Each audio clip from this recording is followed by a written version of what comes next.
Welcome to Empowering Plans, a show dedicated to identifying waste and undue expense in the health benefits industry, discovering ways to maximize benefits while minimizing costs, and empowering employers, administrators, and consultants to emphasize once again the benefit in benefit plan.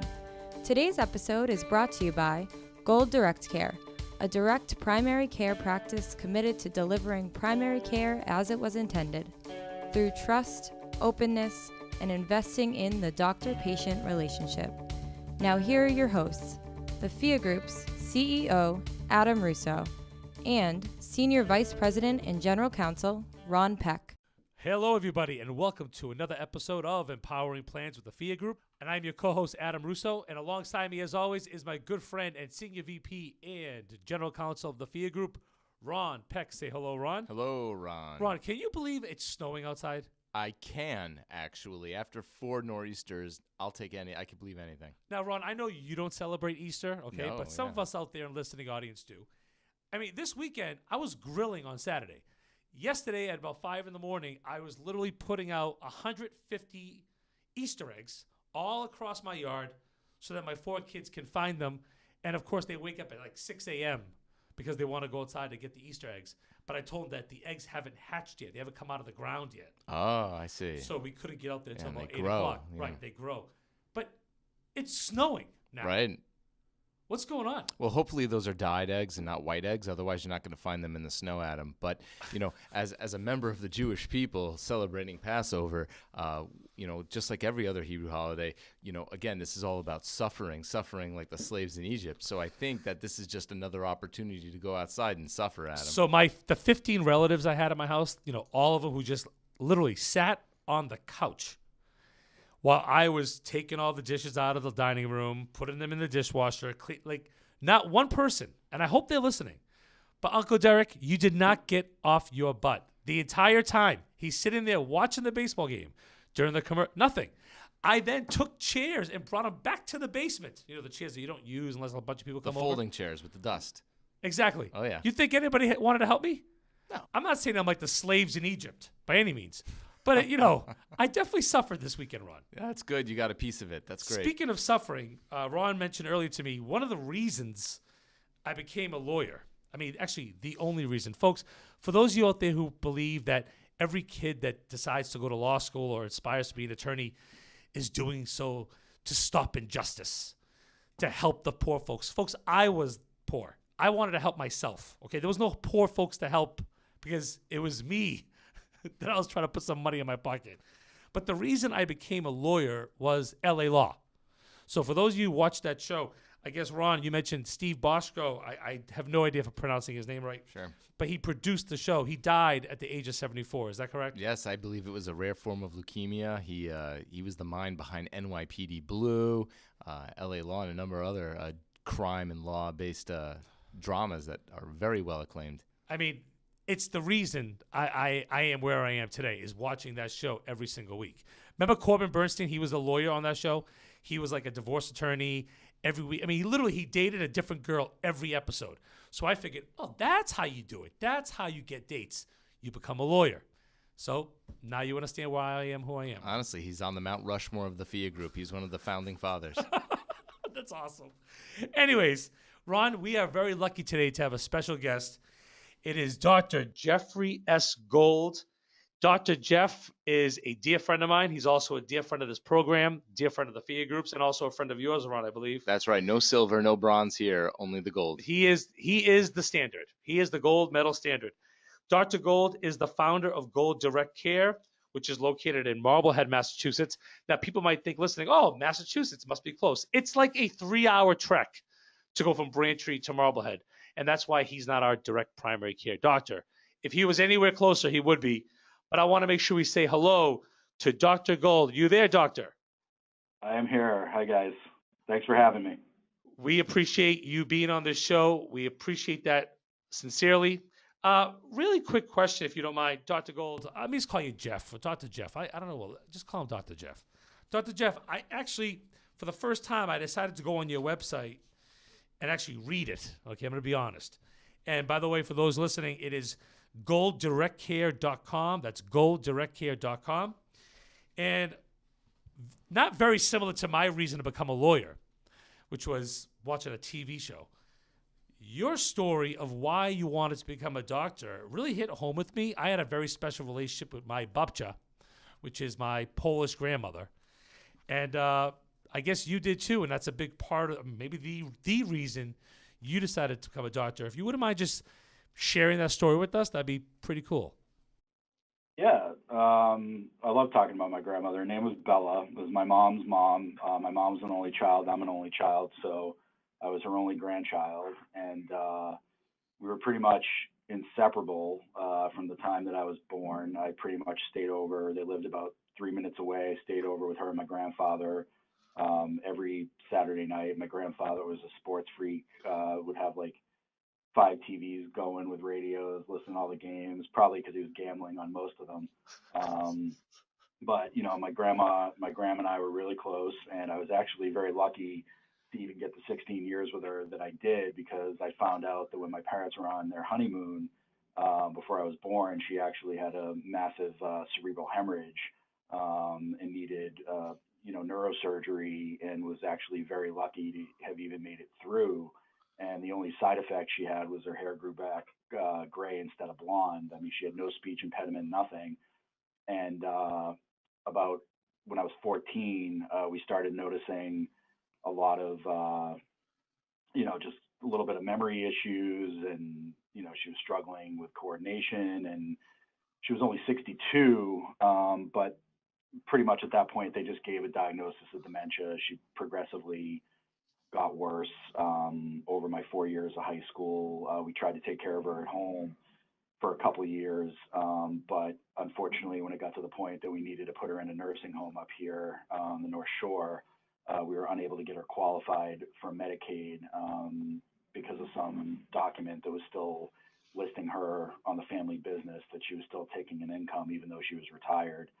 So I got pretty well exposed to not only caring for somebody and taking care of somebody who, changed your diapers, now you're changing their diapers, unfortunately, and but also how screwed up, our system is, that somebody who worked their whole life, built a family business, paid taxes their whole life, when it came her turn to get help, couldn't get it. So we ended up, my grandfather was still alive, and we ended up putting her in the nursing home, and she was there for about 2 years until the money, self-pay, until the money started running low. And my grandfather was still alive and needed, financial support. So we ended up bringing her home, and by that time, I mean, we don't know what she was aware of, what she wasn't aware of, but about 2 weeks after I graduated high school, about 2 weeks after she was home, I was with her when she passed away. And I'm a big end of life advocate because of this. I think we treat our animals better than we do each other. She was a very active, vivacious woman. Went to all my hockey games, all my little league games, even if they were, 6 o'clock in the morning in the dead of winter. And to watch someone lose their dignity and live in a way that I know for a fact they wouldn't have wanted to live that way was pretty much what drove me into medicine, and to try to make this, particularly primary care, but also, to really try to make a system better, because I don't think there's any human that deserves that. So you mentioned how your grandmother got you to want to be a doctor, and then you mentioned the whole idea of direct primary care. What was that shift like? What was it that, you were obviously a doctor for a period of time that made you realize, this direct primary care model, even though it might be a lot tougher at the beginning, this is where I want to be. This is where I want my practice to be. How'd that happen? Well, I mean, it's a great question, and I see, looking back at my own experience with her, the actual care was really left on our family and the few friends she had on the day-to-day basis, and the healthcare system really didn't do much of anything. And when I started practicing in, an employed environment for 9 years, I was told, how many people had to see a day, make sure I'm working on my billing and my coding, and home visits and that stuff just didn't even exist. No one was doing nursing home care anymore. When I first started practicing in about 2005, a lot of doctors were just giving, family physicians were just giving it up. And for me, I was making a decent paycheck for a primary care doc, but I was working my tail off, but doing stuff that had nothing to do with patient care. And that's when, I finally came to the realization when I was about 38, I'm 42 now, that I just couldn't do this anymore.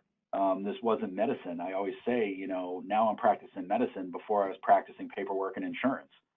And now in the direct primary care model, by eliminating all that third party nonsense that does nothing to primary care but hinder it, I am now freed up to actually take care of patients and meet their needs as an individual rather than a cookie cutter model that's determined by a third party.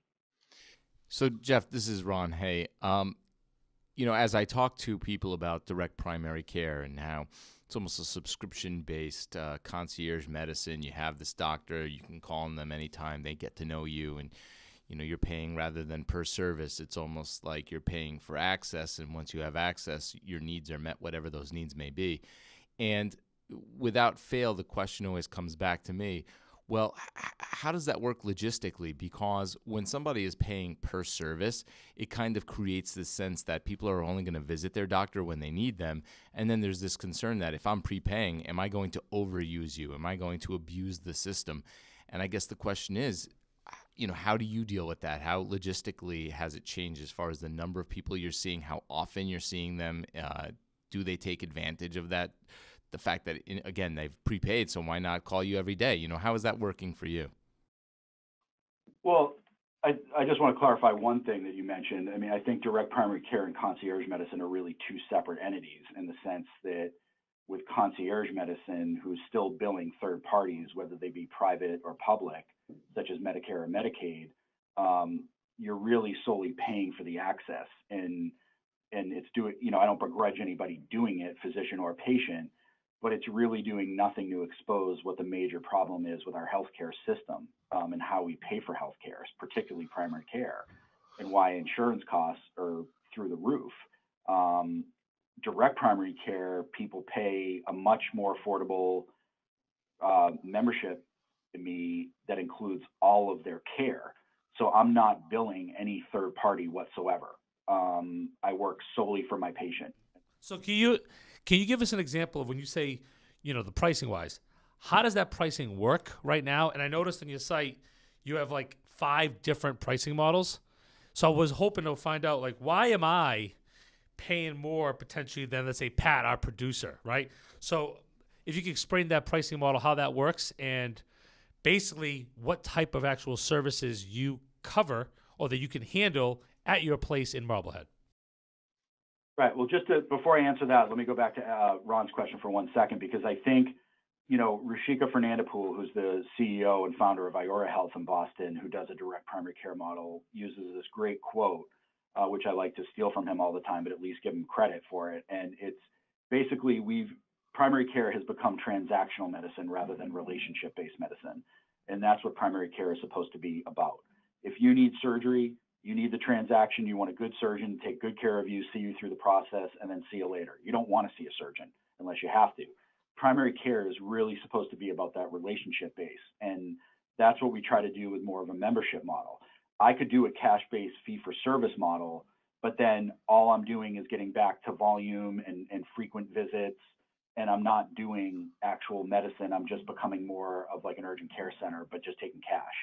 So that's kind of, for me, the way it works is, yes, we have patients that it's the 80-20 rule. We have 20% of patients who are overutilizers, but, it's nothing that's financially risky to me. I'm not doing major, brain surgery here. We're doing primary care, which really should be the affordable, encouraged, routine part of healthcare rather than specialty and hospital care. Those are the places you don't want to be unless you have to. But primary care has been devalued to the point that most public and private payers value primary care at about 7%. And that's why you're getting 10-minute visits if you're lucky, waiting an hour in an office, have to go in for an appointment so they can file an insurance claim. The other benefit we do to keep the relationship asynchronous is all our e-visits are included. So you guys, I know, and talk a lot about telemedicine and using, employers using telemedicine benefits. Well, we include that in our monthly fee. And the way that the fee is structured is, ironically, insurance companies under the ACA can't really be insurance. And I know you guys know what I mean by that. The most thing they can risk stratify for is smoking and age. Well, if I start risk stratifying people in a direct primary care model and I say, okay, well, Adam, you're sicker than Pat, or vice versa, then I'm going to charge you $200 a month versus him, which I'm going to charge $50, then the Department of Insurance says I'm behaving like insurance. So figure that one out. Unbelievable. So we just do age-based pricing. Now, every DPC practice is different. Some people do, 3 pricing for individual, family, whatever. I chose to do age-based pricing where, obviously someone 65 and older is probably going to need more contact with their physician. So that's the highest tier we use of 125. Whereas a typical concierge practice, no matter what your age is, you're looking at usually a minimum of $1,500 a year. And depending on where they are, I mean, sometimes that can be $6,000 a year. So what we try to do is not only make it affordable. I mean, when you think about it, we're less than a Starbucks a day, less than a Dunkin' Donuts a day, even at our maximum price tier, less than an average cell phone bill or cable bill a day or a month. And all our primary care is inclusive. And what I mean by primary care is anything that I can do to the tip of my license. Let's go there for a second, because I think one of the interesting things that people think of as primary care is, all right, where do you go to your primary care doctor for, right? Oh, you get your physical, maybe you get some screening, I'm sick, stuff like that. But after talking to you and spending some time with you, I realized there's a lot more to what your practice can do and what you do to help your patients. Right. And I think that there's a regional variation in this, Adam. I mean, when you look at where we are in Boston, it's a highly specialized area of medicine. If I were in Pierre, South Dakota, it may be totally different, where most people, unfortunately, around here think that primary care docs are there for your physical or your sore throat, basic stuff. And I think the system has pretty much made them believe that by what we can do in a typical insurance-based practice. But when you look in reality of what a family physician is actually trained to do in residency, I can do joint injections, I can do skin biopsies, I can do, I&D of an abscess in my office, routine gynecologic stuff. I don't do anything above my comfort zone. Those patients I would obviously refer out to a specialist, but for the most part, I think it's completely undervalued both by the payer and the public as to what good primary care can do. And if you look at statistics and data, every area of the country that has a higher predominance of primary care docs versus specialists has lower cost of care and better outcomes. So Jeff, one of the things that you mentioned was that if something requires a specialist, that you'll refer them out. And the thing is, and this is something I don't think a lot of payers and people in general think of when they think of direct primary care, but it's something we've learned about since we've gotten to know you, is the fact that not only are you serving your patient as their provider, but you're also, in a lot of ways, quarterbacking the entire system for them. And by that, what I mean is a lot of people now with their insurance, they have high deductibles. They're on the hook for more, even when things are insured. And you're able to objectively look at all of these specialists and say, here's a specialist who has the best quality outcome. They have the fewest complications and they offer the best rate. Your plan is going to provide you with more coverage if you go here versus there. And so you're almost able to advise and guide people. The when they referral go system. elsewhere. The referral system, not only for what you're doing, but for who they have to go see as well. Oh, I agree. And I mean, I remember when you guys invited me down to your MVP meeting, Ron, in your talk, you mentioned about what insurance actually is. And let's face it, health insurance has not really been true insurance for about 4 decades, maybe more. And now what's happening is because we can't spend everybody else's money, limitlessly, we're now coming down to the fact that insurance is actually starting to look a lot more like insurance, like you said, with high deductibles. I mean, some people's copays now are $75 a month, a visit, and I'm like an average of $75 a month. And by cutting out the middleman, what we're trying to show is that, yes, there is an important role for insurance in healthcare, and it should be for the unexpected, rare, expensive stuff, not for routine care. We need to start insuring EN that people can get good access to good primary care, high quality primary care, rather than just insuring people with a card. And what ends up happening is the consumer has been totally taken out of this equation because of a third party payment system. It's all great, getting stuff done when you don't have to pay for it, right? Well, we are all paying for it. That's why your premiums go up 20% every year. That's why employers are struggling, to keep their costs down and looking at you guys to help them with self-funding. And I think that the role that we take as a primary care physician, primum non nocere, do no harm, but also do no financial harm. And if I order a test for somebody that somebody can't afford, what good is it? I'll tell you a classic story from last week. I have a guy, 68 years old, pays me $125 a month for his membership, including all his care. He goes, to a rheumatologist. He's got all these specialists in Boston. He comes in last week to review his meds. Says, I don't understand it. All my meds, the majority of them are $5 copays a month. But this one drug for my rheumatoid arthritis, I take 6 pills a week, and it's $125 a month, even through my insurance. So, of course, in Massachusetts, we're not allowed. We're one of 6 states that doctors can't dispense meds, from their office, but that's a whole other issue. So I go to goodrx.com, type in the same exact drug that he's taking, $24 cash at the local Stop and Shop. For how long? Per month.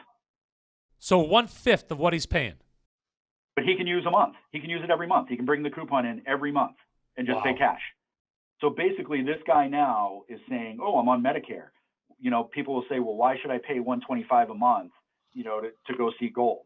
Okay, well, this guy's now paying me $25 a month for unlimited primary care. $25 a month. Makes sense. Off the savings of one drug. So that's all the time we have for today.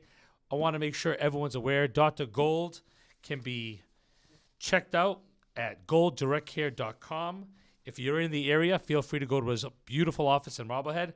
And very important to note, Dr. Gould will be speaking at Benefest on May 3rd, 2018. I am very happy I asked him to come. And here's the funny thing. There are so many of the top brokers in Massachusetts. When you bring up direct primary care, they literally have no idea what we're talking about. So I'm looking forward to hearing Dr. Jeff talk about direct primary care, why he decided to start this business, and how it's empowering individuals and employers to change the way healthcare is being offered to their employees today and in the future.